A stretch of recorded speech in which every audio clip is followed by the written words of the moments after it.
Bismillahirrahmanirrahim. Assalamualaikum warahmatullahi wabarakatuh. Alhamdulillahilladzi at'amana bi nikmatil imani wal islam. Asyhadu an la ilaha illallah wahdahu la syarikalah wa asyhadu anna Muhammadan abduhu wa rasuluhu la nabiyya wa la rasula ba'dah. Allahumma sholli ala Muhammad wa ala ali Muhammad kama sholaita ala ali Ibrahim innaka hamidum majid wa barik ala Muhammad wa ala ali Muhammad kama barakta ala ali Ibrahim innaka hamidum majid. Qala Allahu ta'ala fi kitabihil karim. A'udzu billahi minasy syaithanir rajim.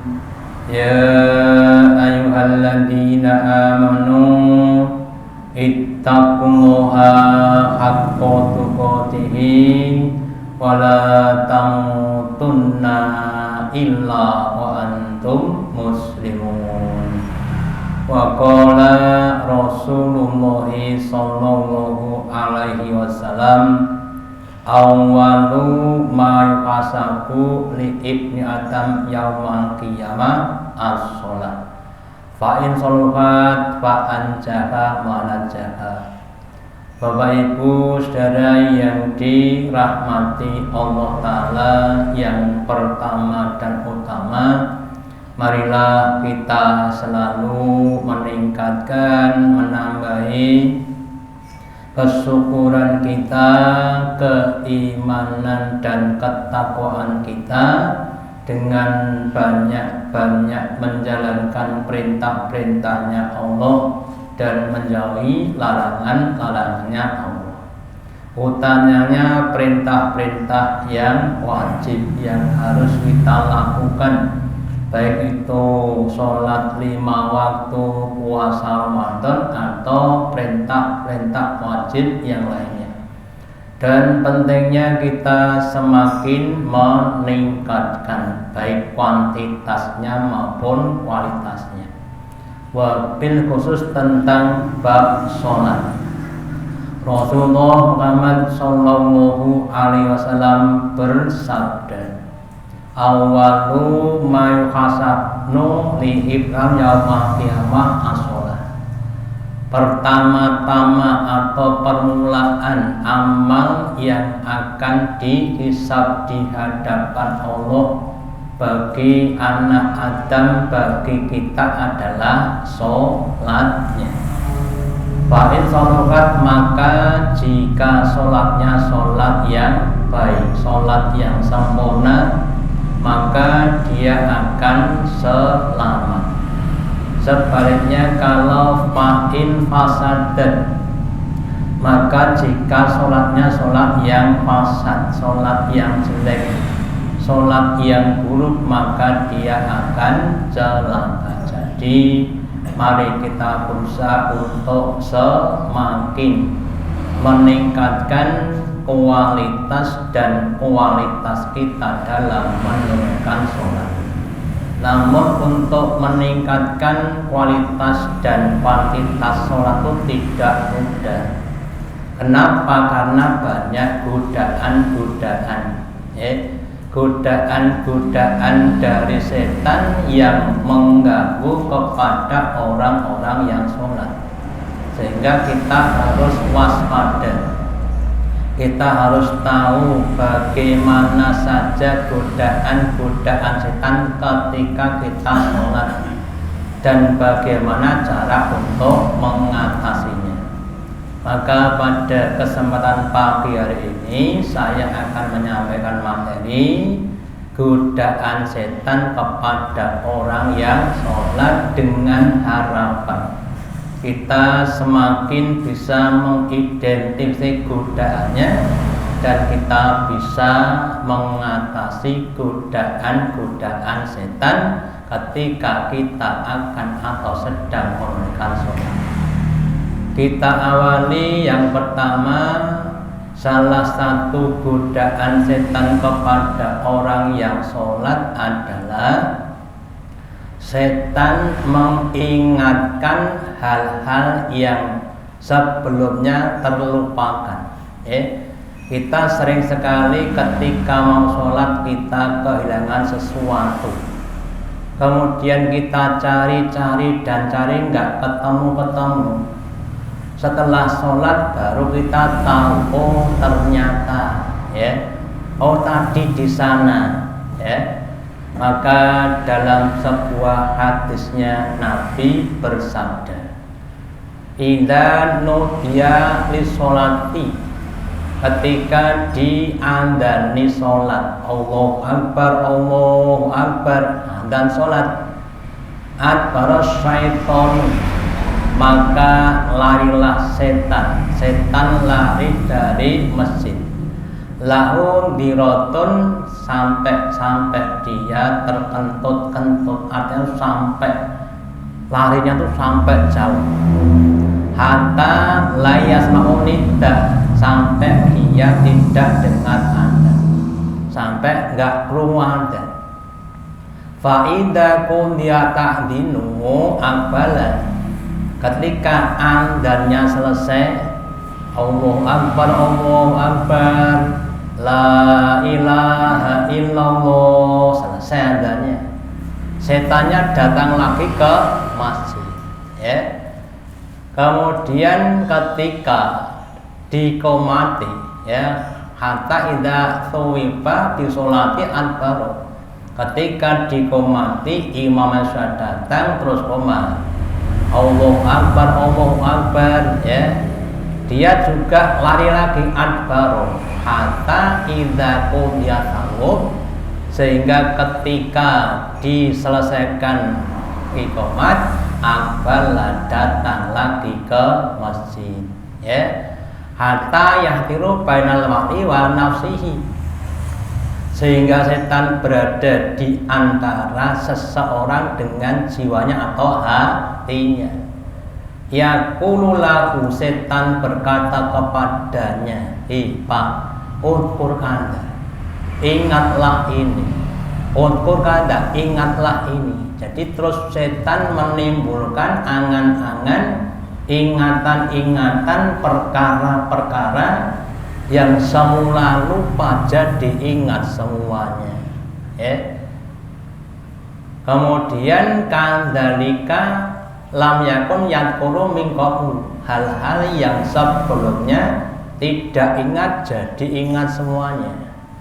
Hatta yadhillu rajulu mayatri kamsuna, sampai godaan setan tadi melupakan seseorang sudah berapa kali sholatnya, sudah berapa rakaat.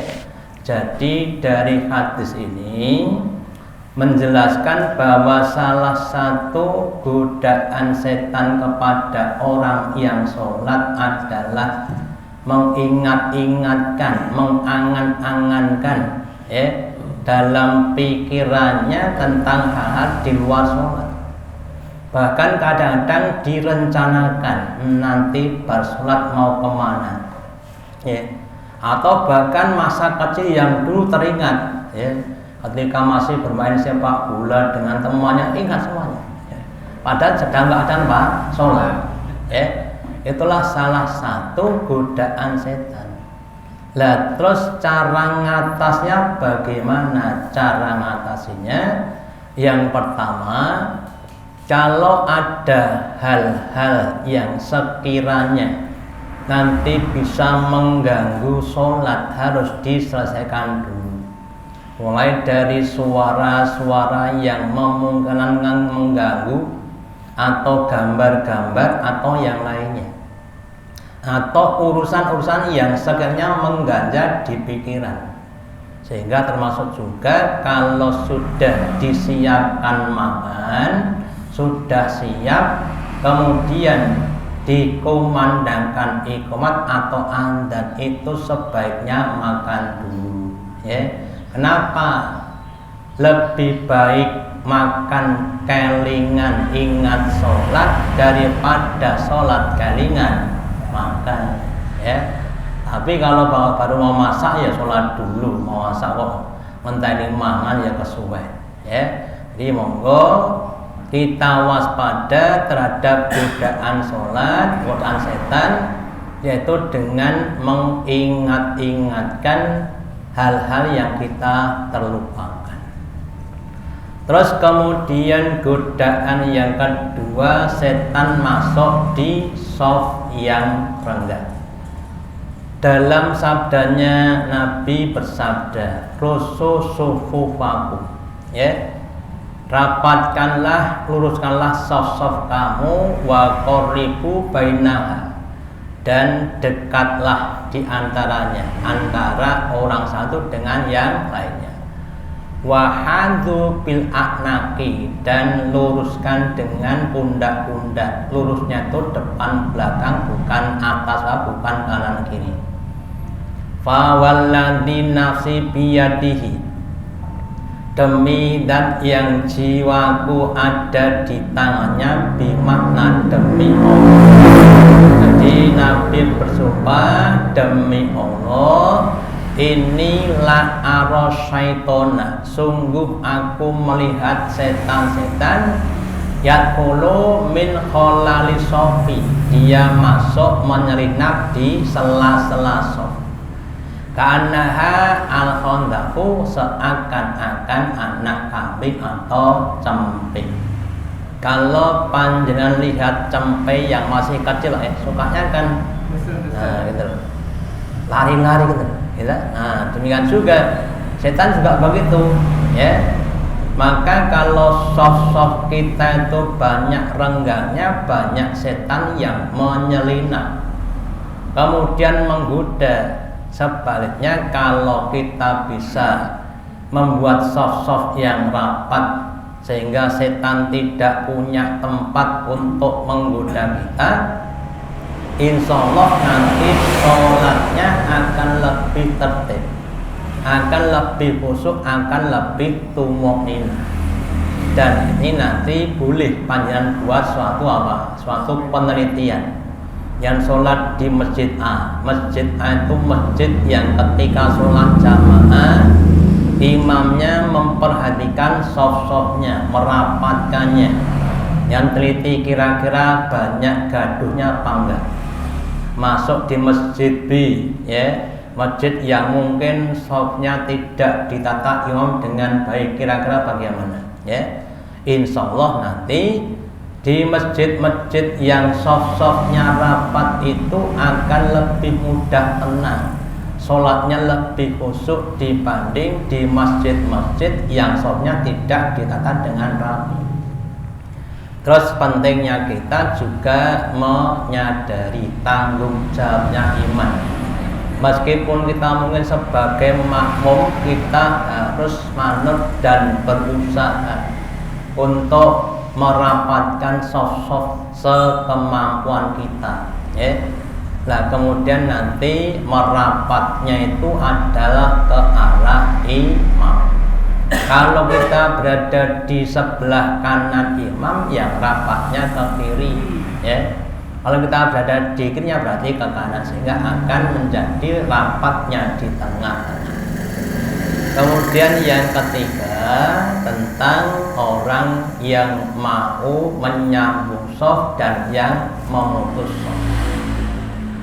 Dalam sebuah hadis Nabi bersabda, aqimus sufufa, tegakkanlah, luruskanlah sof-sof, wahadu baina almanakib, dan rapatkan atau luruskan di antara pundak-pundak, wasuttul kholala, dan tutuplah sela-sela. Liyani layan ini namun bi'aiti ikhwanikum, dan hendaklah kalian melembutkan, berilah kesempatan pada saudara kamu supaya bisa masuk ke dalam shaf. Ya, jadi kalau kita sedekapnya itu tangannya ya begini, nanti kan sukitnya agak keluar gini. Nah, kalau nanti kita ingin memasukkan saudara saya, maka sedekapnya begini, ya, sehingga pundaknya lebih lebih lurus dan lebih bisa sempit, sehingga bisa nanti masuk saudara kita yang lainnya. Wala tadru furjatil lisyaiton, dan janganlah memberikan atau membiarkan sela-sela, celah-celah untuk setan. Lah kadang-kadang ada yang sudah sadar mau merapatkan shaf, tapi ada yang belum sadar, ada yang belum diberi petunjuk. Bahkan ada yang beralasan sholat kok susuan, marai sumuk, ya, maka dia kadang-kadang memotong shaf. Lah kemudian Nabi bersabda, man wasola sofan, barang siapa yang mau menyambung shaf, wasalahullah, Allah akan menyambungnya dengan rahmatnya. Waman qata'a sofan, dan barang siapa yang memutus shaf, qata'allah, maka Allah akan memutus dia dari rahmatnya. Pada rahmatnya Allah itu yang membuat seseorang bisa masuk ke dalam surga. Ya, maka mari Bapak Ibu, terutama kita yang sudah ngaji ini harus mau mempelopori, ya, mempelopori, menteladani, mensosialisasikan pentingnya sosok yang rapat, sosok yang lurus, ya. Dan kemudian dengan sabar, dengan telaten, dengan rendah hati, dengan persuasif kita sampaikan kepada saudara kita yang mungkin saat ini belum diberi petunjuk oleh dalam penegakan sholat. Ya, semoga nanti ke depan di masjid-masjid kita, di sholat selama jamaah kita, shafnya bisa semakin lama semakin rapat, sehingga akan lebih bisa khusyuk, ya, lebih bisa tua, dan lebih bisa berkualitas. Kemudian yang keempat adalah setan membuat ragu-ragu terhadap ayat apa yang barusan dibaca. Baca surat wal ngasri bisa meloncat ke watini. Bismillahirrahmanirrahim. Wal asri innal insana lafi khusrin illal ladzina amanu wa amilus sholihati. Artinya gitu. Terus watawasaw tapi sholihati falahum ajrun ghairu mamnun. Kok meloncat? Wal ngasri kok ajrun ghairu mamnun, ya? Atau nanti yang lainnya membaca surat Abasa meloncat di surat An-Nazi'at dan lain sebagainya. Ini terjadi juga.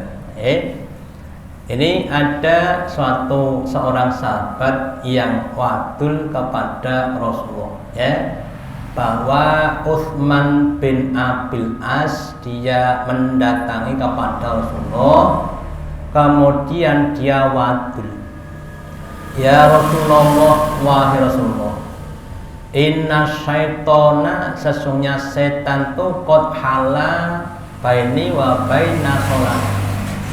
Sesungguhnya setan tuh sudah menselai, artinya menghalangi di antaraku dan di antara sholat, yaitu wa qiraati, dan di antara bacaan-bacaan. Sayang baca tuh jane yo apal, ning kok terus ragu-ragu, ya.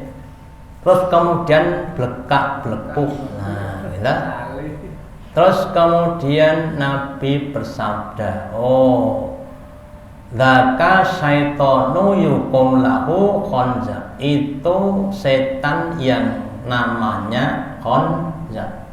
Jadi khanzab itu adalah setan yang suka ganggu orang yang sholat.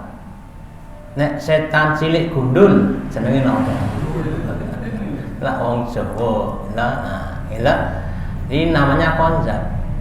Fa idza ahsasta, maka ketika kamu tergoda atau ragu-ragu, fata'awudhu billah, maka solusinya, caranya kamu berta'awud kepada Allah minhu, darinya, ya.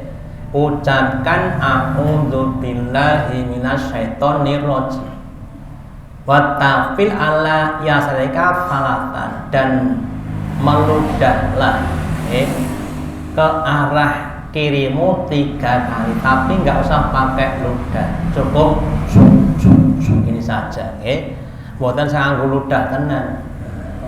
Dan sholat jamaah, sholat ludah tenan, sebelah kirinya yang kepes nanti, ya. Di meludah 3 kali. Terus itu dilaksanakan oleh Utsman bin As. Kemudian setelah itu tidak digoda. Jadi salah satu godaan setan adalah meragu-ragukan bacaan-bacaan yang dibaca oleh orang yang sholat, ya. Solusinya tadi berta'awud, kemudian menyebul atau meludah ke kiri 3 kali. Lah kalau betul lagi bagaimana? Ya diulangi lagi, ya. Jadi kalau kita cermati tentang setan, ya, Nabi bersabda menjelaskan tentang setan. Kalau kita itu berani dengan setan, setan akan jadi kecil. Tapi kalau kita tidak berani, setan akan jadi besar dan menguasai pada kita, ya. Maka dalam hal apapun kita harus berani dan berani kepada setan. Jangan sampai ditoleransi. Setan itu adalah lawan. Lawan itu dipukul, bukan dirangkul. Kalau teman itu dirangkul, jangan dipukul.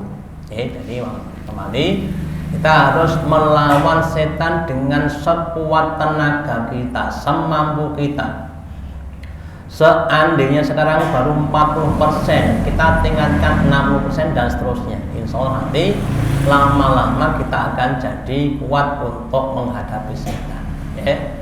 Termasuk juga nanti dalam hal rakaat, ya, kadang-kadang antara imam dan makmum berbeda pemahaman. Imamnya merasa sudah dapat 3 rakaat, naik ke 4 rakaat, maka dia berdiri. Makmumnya ada yang merasa baru 2 rakaat seharusnya duduk. Terus makmumnya bilang atau mengingatkan subhanallah, ya. Imamnya duduk, ketika duduk makmum yang lain loh piye to telu kok lungguh kepiye subhanallah. Imamnya bingung. Nah, maka seperti ini, bocah gacek, maksudnya bocah gacek anak munggah apa medu, ya. Nah, nanti kalau keadaan seperti itu bagaimana? Kalau keadaan seperti itu, yang menetapkan imam wis tetep no piro sak karepmu, 2 monggo 3 monggo, kalau nak sudah 3 berarti berdiri, kemudian nanti latihan dan sujud sahwi, ya. Itu nanti kita baca. Jadi Jadi memang godaan setan itu macam-macam, maka kita harus waspada, ya. Kemudian yang lainnya, Bapak Ibu, membuat ragu-ragu kentut atau tidak. Kita pernah ke penjenengan pasal itu, loh kok nggon duburku kok imbas-imbis basbus ki ngentut ora. Ya. Nah, nih. Dalam sebuah hadisnya Nabi bersabda, "Idza wajada ahadukum fi batni syai'an." Jika salah seorang di antara kamu mendapati di perutnya sesuatu, entah mulai dari mules-mules, terus rodok kruwel-kruwel. Kemudian kadang-kadang ada suara perut, bukan suara dubur, tapi suara perut. Terus kita kadang merasa itu suara dubur, ya. Akhirnya kadang-kadang kita membatalkan sholat. Fa'askala alaihi akhraja minhu sayun, dan dia ragu-ragu apakah sudah keluar darinya sesuatu amla atau tidak. Ki mau ngentut po belum po ngentut, ragu-ragu. Fala yahujanna minal masjidi, maka janganlah kalian keluar dari masjid, bimakna jangan sampai kalian membatalkan sholat hatta yasma'a sautan, sampai mendengar suara nek genah dud. Gitu. Nek genah tot lah berarti ada suaranya. Au ya jetulihkan, atau tidak bersuara tapi ada baunya, ada aromanya. Gitu. Kalau tahu aromanya kentut, sing genah beda kali minyak wangi. Gitu. Jadi kalau sudah mendapatkan satu atau dua-duanya, maka jelas itu sudah kentut. Nek wis kentut nggih pun batanti. Ya. Terus kemudian nanti mengulang sholat dari awal, ya. Nah demikian juga nanti untuk yang jadi imam, nek imame wis ngentut ya wis ojo neruske lha wet nek ngono aku batal apa biar diganti yang di belakangnya. Makanya seharusnya memang orang-orang yang di belakang imam itu adalah orang-orang yang punya kompeten atau kemampuan hampir seperti imam, supaya ketika imamnya batal kemudian bisa mengganti, ya. Jadi kembali mari, kalau belum ada suara atau baunya kita jangan sampai tertipu oleh setan. Karena kejadian Bapak Ibu ketika saya masih SMP di masjid sebelah saya, sholatnya sholat maghrib, sholat maghrib, terus ada aroma busuk seperti kentut, semakin lama semakin menyangat. Kemudian yang sholat termasuk saya itu rasa dikit sopo ngentut kok ya dura metu, nggak ada yang batal, ternyata setelah selesai sholat memang nggak ada yang kentut. Nah terus apa? Ternyata ada saudara dari Ponorogo bawa anak kecil setelah perjalanan jauh kemudian mencret di masjid. Di aromanya sangat kuat nih, ya orang yang batal, orang yang ngentut, ya itu contohnya. Nah, makanya harus waspada dengan godaan setan. Selain di dubur, setan juga menggoda orang sholat di kubur. Kubur itu yang depan, yang belakang.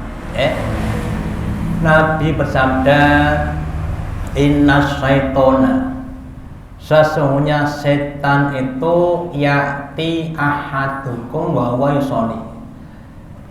Setan akan mendatangi kamu sedangkan dia dalam keadaan sholat. Fayabullah, maka setan menghayal-hayalkan seakan-akan engkau telah kencing. Maksud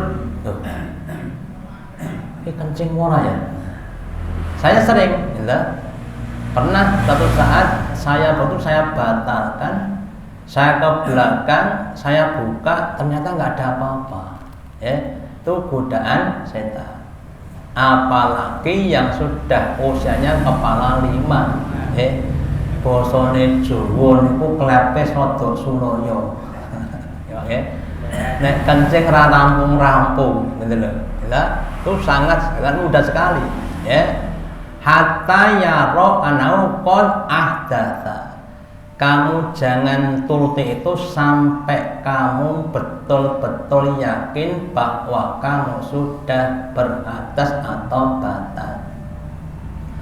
Kemudian yang lainnya wa annahu ya'tihi, dan setan juga mendatangi orang sholat.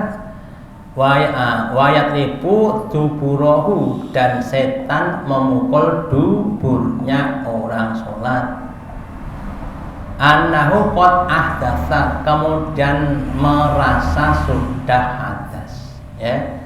Jadi selain di depan juga di belakang atau belakang dan depan itu tempat yang digunakan setan untuk menggoda orang-orang yang sholat. Apalagi kalau sholatnya itu bosone Jawa ngempet nopo, ya entah ngempet depan, entah ngempet belakang, ngempet kencing atau ngempet ya. Makanya itu termasuk yang dilarang atau dimakruhkan, ya. Jadi kalau bisa ketika kita mau sholat, tuntaskan hal-hal yang membuat kita tadi mau kencing atau mau bilang. Jadi ada dua hal yang digunakan, yaitu baik yang di depan berupa kencing atau di belakang berupa kentut. Itu semuanya adalah godaan-godaan setan yang perlu untuk kita waspadai. Kemudian menguap, angop ketika sholat. Sok angop nek pas sholat. Gitu. Ajeng sholat niku awake seger, orang ngantuk. Mendengar bacaan Fatihah terus surat mulai ngantuk. Apa ke sholat subuh, sholat subuh kadang-kadang, ya maaf saja, kadang-kadang ada orang tuh sampai tertidur, imamnya sudah salam, salam, cek sujud. Kenapa? Karena tertidur, ya. Terus Nabi bersabda dalam sebuah hadis, at-tasa'u minas syaiton. Menguap itu berasal dari setan. Itu pokal gawene godaannya setan.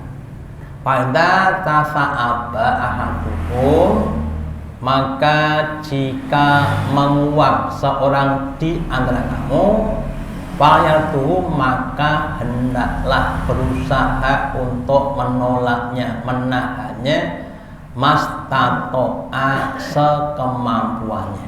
Oke, ini tips saja dari saya yang pernah saya lakukan dan saya lakukan ketika kita akan menguap terus ambil napas, itu nanti insya Allah tidak menguap.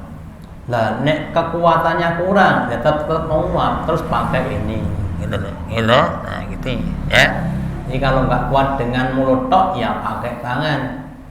Fa inna ahadakum, maka salah seorang di antara kamu, idza qala, ketika dia berkata, nek nguap pripun, bunyinya bagaimana? Nek pas nguap pripun, wahai niku wah, gitu. Ketika kita katakan itu, dokas setannya tertawa. Kenapa? Karena berhasil menggoda orang yang sholat. Lah nek angope berkali-kali pripun? Nah, berarti setannya guyune ya bolak-balik. Lah kalau setan guyub berarti kita kalah, setannya yang menang, setan kita yang kalah. Lah terus bagaimana supaya kita usahakan jangan sampai setan menang terus, ya. Kalau bisa kita yang menang terus, kalau bisa ya maka lawan setan ya dengan berbagai macam cara, ya termasuk tadi ngantuk itu kembali sedikit keluar Bapak Ibu. Kalau bisa kita ini berlatih manajemen pengaturan dalam semua hal, ya, dalam hal waktu, tidur, makan, ke belakang kalau bisa di manage. Supaya apa? Supaya kegiatan itu bisa mendorong, menopang kegiatan ibadah. Contoh bab tidur, gitu. Tidurlah saat waktu tidur, bangunlah saat waktu bangun. Gimana? Jangan sampai pasti waktu tidur tidak bisa tidur, pas waktu bangun nggak bisa bangun. Gitu? Jam 12 malam nggak bisa tidur, ketal-kedil, kacilen nopo menjanganan. Gitu? Setelah jam 3:30 malah tertidur lelap sampai jam 9 pagi. Nah, sebenarnya tidurnya tidak pas. Termasuk bab masalah kantuk, ya. Kalau kantuknya itu di waktu-waktu yang tepat, monggo difasilitasi, ya. Apalagi kalau kita punya jam-jam yang tepat, ya. Tapi kalau enggak ya jangan tapi harus diatasi, ya. Jadi contohnya ketika ngantuk, ya, dalam keadaan pengajian ini pas bener maka diatasi, gitu. Nek bar salat zuhur ngantuk fasilitasi, gitu. Nah itu caranya begitu, karena dengan adanya manajemen gitu insya Allah, ya, ada namanya jam biologis, ya Pak Darati, ya. Ada namanya jam biologis. Nek orang tuh membiasakan suatu kegiatan nanti akan seperti itu, ya. Termasuk BAB, BAK, ya. BAB dilakukan setiap habis subuh, nanti di situ terus, gitu. Tapi kalau dikit-dikit ke belakang, nanti mau sholat ke belakang, nah itu, ya akan jadi seperti itu, termasuk kencing, ya. Jadi dengan adanya manajemen, insya Allah nanti badan kita akan jadi lebih pas, lebih efektif ketika untuk beribadah. Termasuk saya itu berusaha Bapak Ibu, maghrib tekan isya itu tidak berwudu, ya. Kenapa? Ini perhitungan saya, terkait pada tertentu. Karena kalau habis maghrib terus ngaji, habis ngaji mau isya wudu, antri ke belakang ora iso salat qabliyah, gitu. Terus kemudian saya usahakan, ya, saya biasakan, saya tuh habis maghrib ngaji, terus habis ngaji kemudian adzan salat qabliyah, kemudian salat isya. Itu ternyata juga bisa. Kecuali pada hal tertentu, ya, habis maghrib ngombene 2 gelas karena malah itu kadang-kadang memang bisa harus berwudu dulu, ya. Jadi biasakan badan kita mempunyai kegiatan-kegiatan yang baik, kemudian untuk menopang kegiatan ibadah kita. Kemudian lupa rakaat. Kalau tadi lupa bacaan, sekarang lupa rakaat, ya. Nabi bersabda, "Inda saka ahadukum." Jika ragu-ragu seorang di antara kamu fi sholatihi, di dalam sholatnya, walam yadri kam sholat salatan au arba'an, maka dia tidak tahu sudah sholat 3 rakaat atau 4 rakaat, ya. Maka hendaklah menghilangkan asaka keraguan. Dah sekarang keraguan dihilangkan, wal bayin dan jelaskan, tetapkan ma istaikona apa yang kamu yakin. Sholat isya ragu-ragu dapat 3 atau 4 atau 3. Terus kamu tetapkan 3. Nah, kalau sudah 3 berarti tambah 1 lagi. Kalau 4 ya berarti kemudian nanti tasawuf atau tahiyat terakhir. Tsumma yasjudu sajdata ini. Kemudian setelah hampir selesai, kemudian sebelum salam sujud 2 sujudan qabla insalima, sebelum dia salam. Terus kemudian bagaimana kalau tadi wis ketoke 4 kok ditetepi 3 berarti tadi 5. Salat isya kok 5 rakaat.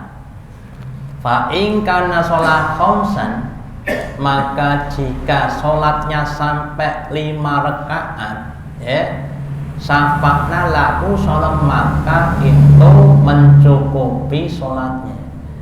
Kalau panjenengan punya hutang 10.000 terus punya uang 15.000, kira-kira cukup nggak? Cukup, ya. Jadi tidak ada yang dikurangkan. Wa in kana sholat itmaman, dan jika sholat itu memang sempurna, memang tadi baru 3 tambah 1 jadi apa? 4, ya. Kemudian kanata tarliman lisatan, maka itu sebagai bentuk penghinaan kepada setan. Setan menggoda itu supaya kita berbuat salah, ternyata kita benar. Jadi setan itu godaannya tidak mempan, ya. Jadi kalau kita tetapkan menjadi 4, kemudian tahu itu jadi 5, itu mencukupi, artinya tidak salah. Meskipun salah tapi mencukupi. Punya utang 10 kemudian dilunasi 15, ya wis ora apa-apa toh. Tapi kalau sesuai 4, ya berarti setan itu gagal menggoda kita, ya. Jadi nanti kalau rakaatnya ragu-ragu, tetapkan yang yakin saja, okay? Kemudian dalam sholat berjamaah, imam makmum ya manut kepada imam, jangan kemudian dewe-dewe. Imam iki piye to, wong 3 papat kok 3 aku tak ngene dhewe. Berarti nanti enggak jadi apa? Enggak jadi makmum nanti, ya. Jadi itulah yang harus kita lakukan ketika kita ragu-ragu dalam menentukan rakaat. Yang berikutnya, godaan setan yang sering kita dapatkan adalah tergesa-gesa, kesusu di dalam sholat kita, pengen ndang rampung, mocone cendek-cendek wae, sujud rasa dawa-dawa, dan sebagainya. Nah, ini ada kisah seorang sahabat yang dia masuk masjid kemudian sholat.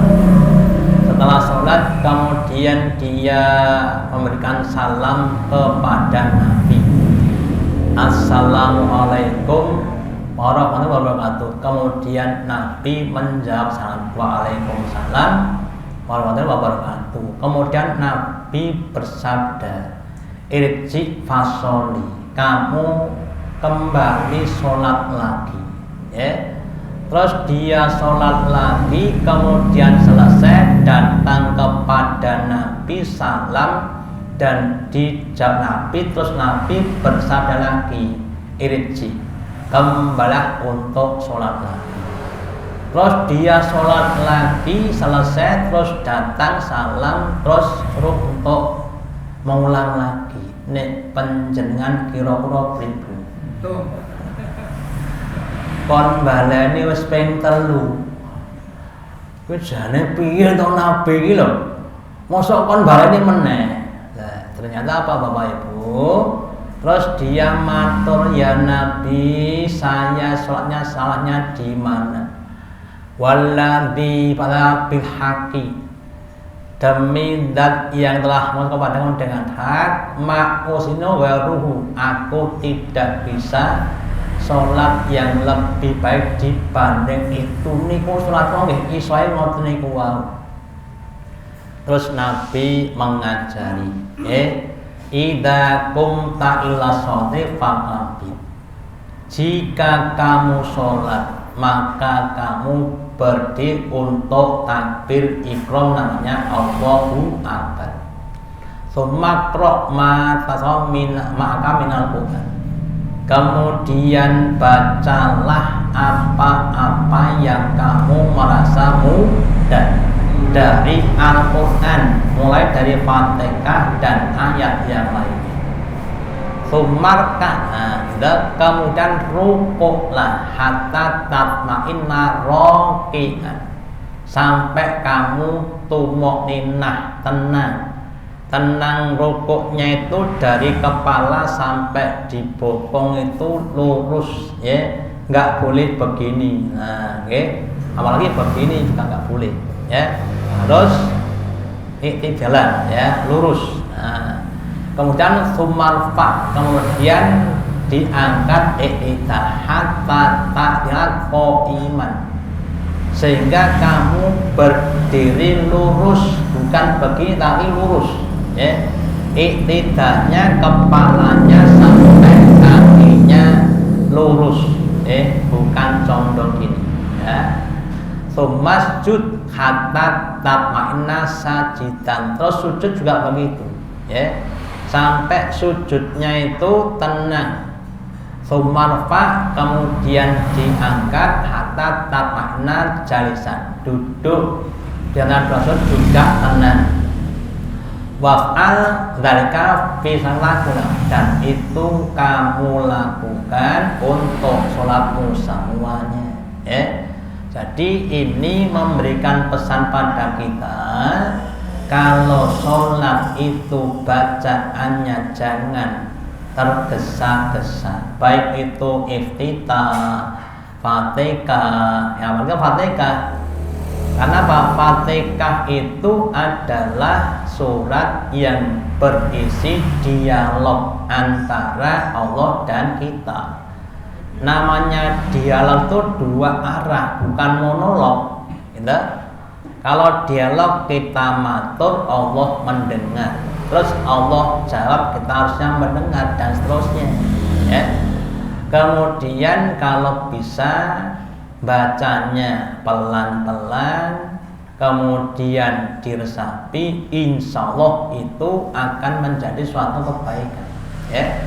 Kalau bacanya tergesa-gesa, selain itu akan, maaf saja, sok-sok mengurangi bacaan mergo cewek bacaannya, termasuk juga nanti, ya, istilahnya Allah tidak mau terima, ya. Makanya monggo usahakan jangan sampai kita ini tergesa-gesa di dalam sholat. Kalau setannya membisiki, ayo dan cepat, ya, terus dalam hati kita lawan, gitu, pelan-pelan saja. Saya juga begitu. Penyakit wong sholat, penyakit wong zikir, penyakit wong maca Quran, tahu Pak? Tergesa-gesa, ya. Wal ajulu minas syaiton, dan tergesa adalah dari setan, ya. Makanya hindarkan ketergesa-gesaan, utamanya dalam kita berbuat kebaikan-kebaikan. Nikmati, gitu, apa yang kita lakukan, sholat kita nikmati, ya, zikir bacaan kita nikmati, insya Allah itu akan jadi kebaikan-kebaikan kita, Terus kemudian kita lanjutkan, nah, ya. Kadang-kadang orang itu ketika sholat ada sebagian sing senengane niku jur menga-mengo, nah, seperti Ipin dan Upin. Nah, dalam sebuah hadisnya Nabi bersabda tentang orang yang menoleh di dalam sholat. Aisyah bertanya kepada Nabi, tentang orang yang sholat kemudian menoleh.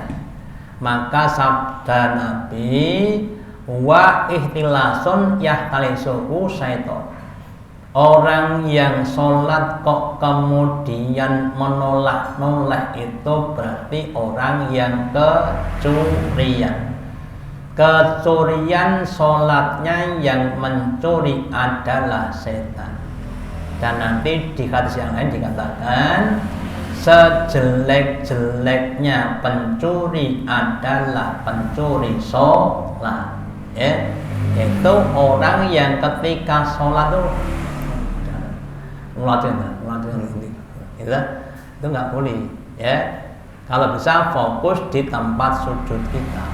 Ya. Nah, dan kemudian monggo sholat kita diusahakan untuk semakin lama semakin baik, ya. Terus nikmati sholat kalau bisa sehingga ada rasa senang ketika kita sholat. Kemudian Nabi itu kalau pas susah baru sholat, pas sholat tenang. Kalau kita Arab sholat ini susah, menekone rambung-rambung, ya. Apalagi kalau maaf saja imamnya mocone rada dawa-dawa, wis iki. Sing imame iki. Kadang-kadang ya panjang-panjang, ya. Lah baris lagi, salat itu adalah dzikrullahi akbar. Inna sholata tanha anil fahsya'i wal munkar wala dzikrullahi akbar. Salat yang baik itu dapat mencegah kita dari perbuatan keji dan munkar dan merupakan dzikir ingat kepada Allah yang paling akbar, yang paling sempurna. Dan dzikrullah adalah ala bidzikrillahi tatmainnul qulub, ya. Ketahuilah bahwa zikir kepada Allah itu dapat menenteramkan hati, sehingga seharusnya kita tuh semakin banyak sholat, hati kita semakin tenang. Kita tanggal 35 atine gundah gulana, mergone tanggal tua. Terus sholat, bar sholat tetap kan didit pripun. Kita yang penting nanti kita tuh diberi suatu solusi, ya. Jadi sekali mari kita perbanyak sholat kita. Semoga sholat kita besok menjadi sholat yang baik di hari akhirat dan menjadi penentu amal kita, dan kita diterima sholat kita dan dimasukkan ke dalam surga. Amin, ya. Demikian yang dapat saya sampaikan, semoga ada manfaatnya. Allahumma taqabbal minna innaka antas samiul alim wa tub alaina innaka antat tawwabur. Kita akhiri dengan doa majelis. Subhanallah wa bihamdika asyhadu alla ilaha illa anta astaghfiruka wa atubu ilaik. Wassalamualaikum warahmatullahi wabarakatuh.